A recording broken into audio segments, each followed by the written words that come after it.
Assalamualaikum Pak Ali. Waalaikumsalam warahmatullahi wabarakatuh. Bu Jadina, apa kabar? Alhamdulillah sehat. Pak Ali, pagi ini saya ingin bincang-bincang sejenak tentang program apa yang telah dicapai di tahun ajaran ini, apa perencanaannya, kemudian kendalanya apa, dan rencana kedepannya apa. Ya baik, terima kasih Bu Haji. Yang pertama kami persiapkan adalah guru. Persiapan Ya, guru ya. Seperti kita ketahui bahwa kita punya beberapa guru yang pensiun, jadi kami mengadakan guru pengganti. Jadi ada guru pengganti bahasa Indonesia, kemudian PJOK, ekonomi dan bahasa Inggris. Jadi ada 4 itu. Ada 4, sehingga itu memudahkan kami dalam pembagian tugas. Kemudian setelah itu kami menyusun jadwal. Alhamdulillah jadwal seminggu sebelum proses pembelajaran sudah siap. Kemudian kami menyusun kalender Pendidikan sekolah bahwa di semester ini kita punya 18 minggu dan 89 hari. Seharusnya 90 hari karena ada satu tanggal merah di tanggal 5 September. 5 September ya Pak ya. Bertepatan dengan peringatan Maulid Nabi besar. Kami memiliki kewajiban untuk mensosialisasikan pembelajaran mendalam atau deep learning. Deep learning. Di mana deep learning itu mengacu kepada 3 falsafah pembelajaran. Yang pertama berkesadaran, yang kedua bermakna, dan yang ketiga bergembira. Nah, berarti mindful, meaningful, mindful, and joyful ya. Dan itu sudah kami sampaikan pada saat rapat pembagian tugas pada tanggal atau seminggu sebelum pembelajaran dimulai. Nah, kemudian untuk mengaitkan program atau pendekatan pembelajaran mendalam, kesadaran. Salah satu dari deep learning ya, unsurnya adalah kesadaran. Untuk berkesadaran itu bahwa semua warga sekolah harus sadar mengapa mereka ada di sini. Ya, itu kan mindful ya Pak ya. Mereka harus sadar apa. Nah, untuk praktik dari kesadaran itu adalah kita sudah mulai di hari Selasa yang lalu. Selasa tanggal berapa kira-kira itu Pak? Selasa itu berarti tanggal 22 ya, tanggal 22. Berarti lebih awal ya? Ya, tanggal 2. Jadi maksudnya Senin sudah upacara seperti biasa. Kemudian hari Selasa kita mulai dengan mengecek kehadiran guru. Ya, mengecek kehadiran di kelas yang terjadwal mengajar jam pertama kali. Ya, pertama kali maksudnya jam pertama. Ya. Jam pertama. Ternyata sampai pukul 7.15 itu masih ada 4 orang guru yang belum hadir. Artinya kami belum akan mulai pembelajaran ini kalau gurunya belum lengkap. Seperti itu. Ya, jadi biasanya kan guru lengkap atau nggak lengkap belajar mulai. Ya. 7.45. Jadi menunggu guru yang hadir, guru sampai hadir semua. Ya, sampai hadir semua. Maksudnya hadir yang terjadi di hari Rabu. Kami tidak mengadakan pengecekan di jam pertama karena jam pertama kita melaksanakan pagi ceria untuk peringatan Hari Anak Indonesia. Itu kegiatannya apa aja Pak? Kira-kira yang lebih menonjol di sekolah ramah anak kan? Itu dalam rangka memperingati Hari Anak Nasional yang bukan ramah anak. Bukan. Itu memang pukul 7.30 itu masih ada 1 orang guru yang belum datang. Ya, tetap kita tunggu sampai datang, dan 7.40 guru itu akhirnya datang. Jadi artinya kehadiran guru itu mencerminkan kesadaran untuk mengajar, sehingga bisa diteladani siswa untuk sadar juga mengikuti pembelajaran. Jadi diteladanin dulu ya Pak ya. Oke, siap. Jadi begitulah cara kami membuat semua guru termasuk kepala sekolah juga sadar. Untuk sadar ya. Bahkan kalau pembelajaran yang tadi kan untuk meningkat berkesadaran dulu. Oh, jadi Ya, dalam minggu ini baru berkesadaran berkesadaran. dulu. Ya. Jadi berkesadaran itu dikaitkan dengan visi pendidikan Indonesia. Jadi Itu? Bapak Ibu guru sudah diingatkan, Bapak Ibu apa visi pendidikan Indonesia? Apa kira-kira Ya, itu poinnya? nanti ditanya. Oh. Ya, visi Indonesia adalah pendidikan bermutu untuk semua. Itu visinya. Nah, kemudian dilanjutkan. Itu visinya kan? Ya, visi pendidikan Indonesia. Ya, itu aja pendidikan bermutu untuk semua. Iya, siap. Nah, pertanyaannya Bapak Ibu, pendidikan bermutu itu bagaimana? Nah, kami sudah menyederhanakan definisinya. Pembelajaran bermutu itu adalah apabila guru ada di kelasnya sesuai jadwal. Good. Ya, itu aja Bapak, sederhana. Itu masih belum kami lihat secara khusus gitu ya. Iya. Tapi kami sudah sampaikan ya. Setidaknya udahlah, guru ada di kelas senang, ya, cukup. Jadi untuk penerapan deep learning baru dimulai kesadaran. Ya, untuk pembelajaran ya, atau mindful learning. Dan untuk pembelajaran yang bermakna masih dalam proses nih Pak ya. Iya, oke. Setelah nanti mungkin minggu kedua atau ketiga baru melihat ke sana. Iya, baru dilihat ya, dipantau ya. Iya. Tentunya di sini kepala sekolah memang sangat berperan sekali Pak ya, untuk menggiatkan terutama yang tadi guru-guru untuk membentuk kesadaran dulu. Sadarlah ya, that is your job ya kan, itu. Oke Pak Ali, untuk pelaksanaan tidak berubah, namanya tetap, tetapi pendekatan pembelajaran yang berubah yaitu pendidikan mendalam. Pembelajaran mendalam itu bukan hanya untuk guru tapi untuk semua, untuk murid, bahkan untuk orang tua juga, gitu ya, di orang tua juga. Sehingga ke murid kami sudah sampaikan bahwa selain 3 hal yang mendasari pembelajaran mendalam, ada satu kata yang juga sangat penting yang mendahului dari 3 dasar pembelajaran mendalam tadi. Itu satu kata itu adalah memuliakan. Memuliakan. Ya. Jadi mari kita semua sekarang ini dalam pembelajaran memuliakan orang lain. Guru memuliakan muridnya, murid memuliakan gurunya, murid memuliakan teman-temannya. Jadi sekarang tidak perlu buang-buang waktu untuk melakukan hal-hal selain memuliakan orang lain. Pada saat contoh nyata, saya antri sholat zuhur kemarin di ronde kedua. Ya, ketika ngantri itu kan kami melihat anak-anak yang sholat di ronde pertama. Nah, ternyata di satu di antara jamaah yang masih kelas 10 itu melakukan gerakan sholat yang tidak seharusnya. Berbeda berarti ya? Tidak seharusnya. Sholat kok begitu, memuliakan orang lain. Begitu ya. Jadi ketika ada hal itu memuliakan, sudah biarkan aja. Ini contoh-contoh yang perlu diterapkan pada anak-anak, bahwa kalau ada sesuatu yang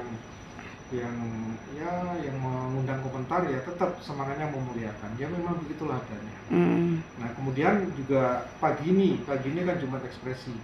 Nah, yang tampil semuanya kelas 10 dan luar biasa, ternyata walaupun baru kelas 10 mereka bisa tampil luar biasa di depan teman-temannya. Satu diantaranya adalah anak murid kelas 10 laki-laki yang, mohon maaf, ada keistimewaan albino. Albino jadi rambutnya pirang, kemudian kulitnya putih, ya, tapi bisa tampil. Tapi ada anak-anak yang itu sudah komentar, memang wajahnya seperti pemain bola di Manchester City ya, Haaland ya, misalnya mirip ya kan. Haaland itu rambutnya pirang, memuliakan orang lain.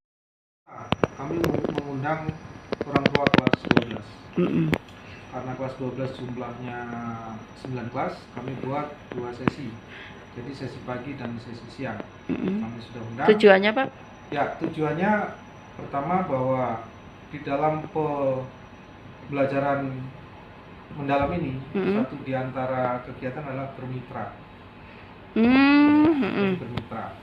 Jadi kami harus bermitra setidaknya dengan orang tua duluan. jadi bermitra dengan orang tua. Ya. Jadi kami menyampaikan pada bahwa Bapak dan Ibu bersama kami adalah satu tim untuk menyukseskan anak-anak kita. Ya. Nah, jadi kalau ada apa-apa, Bapak Ibu nggak usah lapor ke Presiden, ya, lapor ke kami. Kalau kami punya kekurangan, walaupun kami sudah menyampaikan atau berusaha yang terbaik, bisa saja ada kekurangan, sampaikan ke kami, ya, sampaikan ke kami ada kekurangan. Nah, ternyata ada muncul, ya. Jadi dalam pertemuan dengan orang tua, kami menggunakan pola pembelajaran mendalam, yaitu nomor 1 refleksi awal.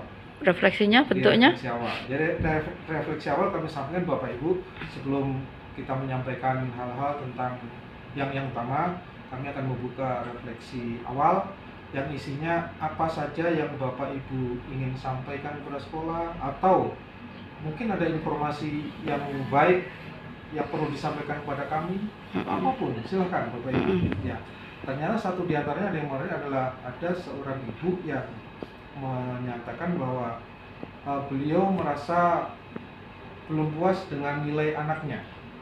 Ya, kenapa itu Pak? Anaknya.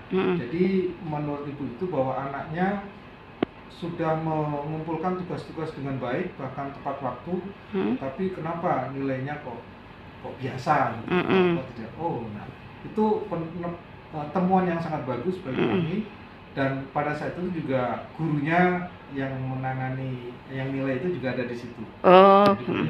Baik, terima kasih Bapak Ibu. Nanti setelah acara ada pertemuan lebih lanjut. Pertemuan khusus ya, dengan guru itu, silakan nanti disampaikan dan dilanjuti. Nanti dengan orang tua. Ya. Kemudian ada juga orang tua yang menanyakan tentang kelas 12 yaitu TKA. Ya, jadi belum kami jelaskannya mereka sudah tanya duluan. Iya, bagus berarti kan? Ya, itulah kedahsyatan dari refleksi awal. Iya. Kita nggak ngomong ngalor-ngalor ini, ya, kita akan menjawab apa yang orang tua ingin tahu. Jadi termasuk tes kompetensi akademik, itu kebetulan hari sebelumnya baru disosialisasikan oleh kementerian bahwa itu diperuntukkan kelas 12 dan itu tidak wajib. Tidak wajib. Tidak wajib mengikuti, ikut boleh, nggak ikut boleh, tapi sayang dong kalau nggak ikut. Nah, itu dia. Jadi pertanyaan besar lagi kan? Ikut aja semuanya. Ini tidak mempengaruhi lulus atau tidaknya anak-anak kita, disampaikan. Jadi ini yang sudah kami bangun di kelas 10, 11. Nah, kemudian untuk kelas 10 malah kami rencananya di minggu kemarin juga, tetapi karena ternyata masih ada pergerakan masih belum stabil, jadi kami tunda paling cepat minggu depan atau minggu depan lagi untuk mengundang orang. Oke, untuk kelas 10 berarti Bapak mengundang minggu depan. Ya. Nah, kira-kira agendanya apa aja Pak itu? Ya, lagi-lagi pertama kita refleksi juga. Refleksi juga. Oh gitu. Pasti refleksi ya. Pasti banyak pertanyaan. Oke. Itulah yang ingin kami dengarkan. Jadi kami harus pandai mendengarkan apa yang ingin mereka tahu tentang sekolah dan apa yang ingin mereka sampaikan. Ya. Nah, satu diantara yang sudah kami tindak lanjuti adalah ada satu anak kami yang inklusi autis ADHD. Jadi ada autis ADHD. Jadi dari awal masuk itu sudah berproses, ibunya sudah menyampaikan keadaan anaknya dan sudah menyerahkan surat dari psikiater. Kemudian kami juga mengatur anak ini ruangnya kira-kira di mana. Jadi kami pilih ruang yang lantai 1 dan yang paling dekat dengan gedung A di pojok sana. Satu, yang kedua wali kelas. Ini wali kelasnya siapa yang cocok bisa ini sudah kami pilih. Kemudian guru BK-nya siapa? Guru BK-nya juga yang sudah punya pelatihan tentang itu. Jadi sudah settle ya Pak ya? Sudah antisipasi sehingga semua guru tahu bahwa ada anak istimewa di situ. Kemudian wali kelas dan guru BK-nya sudah memfasilitasi atau mengkoordinasikan anak-anak bahwa anak-anak punya teman yang istimewa. Nah, ini baru seminggu ya, baru sembuh. Dan tapi dari pengakuan guru, seorang guru di beberapa Pertemuan? waktu yang lalu, guru itu menyampaikan punya pengalaman. Jadi anak ini memang spesial. Jadi kalau kita nggak ngerti, kita akan marah. Ya, dia akan marah gitu ya. Misalnya dia mau minta izin kemana, oh silakan nak. Terus dia waktu itu minta izin, saya mau menulis di depan, oh ya silakan menulis. Nah kemudian ketika ada anak-anak teman-temannya berkomentar, itu dia mengatakan, oh ya waktu itu ini dia keluar mungkin kemana, ada anak kelas itu juga diminta coba dampingi, amati dari jauh aja anak itu betul ke toilet atau tidak.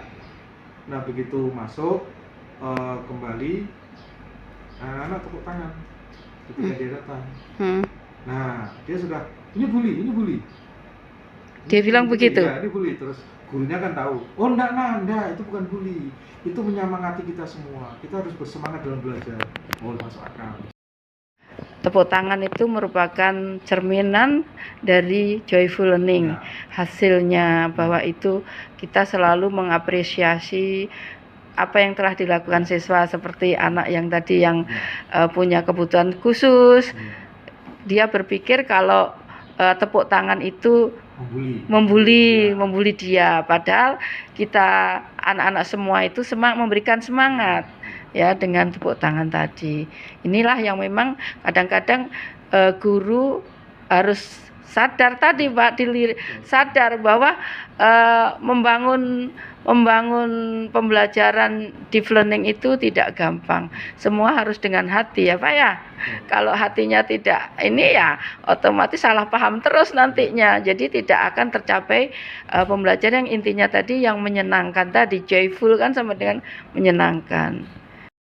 Di kelas 10 ada juga yang spesial di kelas 11. Oh, kelas 11 ada anak yang spesial juga. Tapi sebenarnya ini tidak masuk kategori yang spesial yang inklusi itu masalah yang lain yang timbul karena latar belakang keluarga.